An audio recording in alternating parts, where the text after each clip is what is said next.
ndabanga maga amaaso gali eno n'eri eddakiika ntono nnyo tulowooza era tusuubira nti Pulezidenti Yoweri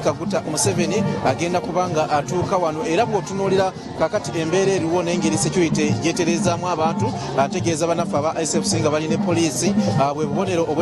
obukulaga nti akadde konna agenda kubanga atuuka wano Muyonyo naye nga oba oliawo tetunaba kulosinga agenda wamukulu tumukunde era nga bwe tulinda ne Pulezidenti Yoweri Museveni tugenda kubanga tufunayo omwami ono waliwo omwami wano alina akatishat akansanyusiza akasweta tuyimbe ne sevo simanyi kyekategeeza tuyimbe ne sevo tusanyusa okusinkana muzze mu bungi obutali butono asooka tubulire gwani era bino bitegeeza ki abampita Muhirwa Jonathan tuvimbe ne sevo kagambo ka Luswahili mu lulimi olumpimpi olina okuvimba tolaga ni muzeeyo nimubeereddewo tulina okuvimba na mutima ekitwagaza President Museveni kiri ekintu kiri kimu tulina opposition nyingi mu ggwanga naye ekintu ekiriwo bagezaawo okujulira abavubuka okubajja ku mulamwa naye nga ate ebigendererwa bingi nnyo gavumenti byekola kibirina ku bavubuka kati tuvimbe tuliwo okulwanira muvubuka oyo gwe yawabibwa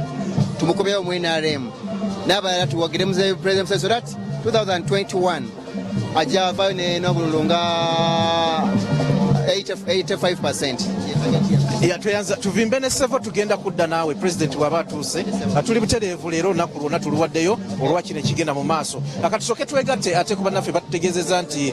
Lieutenant General Tumukunde agenda kwogerako eri eggwanga simanyi oba aliseeti oba tannaba tugira tukyabalaga ekiri wano ndowooza control room ejja kubanga entegeezaako ku kiri sayidi eyo naye nga wano ekiri wano bwekityo bwe kiri katwegatte ku General Tumukunde ate tuvimbe ne sevo n'abalabo n'abali wano ne President nga atuuka tujja kuba tuyibalaga katukulosinge ate tugende ekyambogo tulage ekiriwo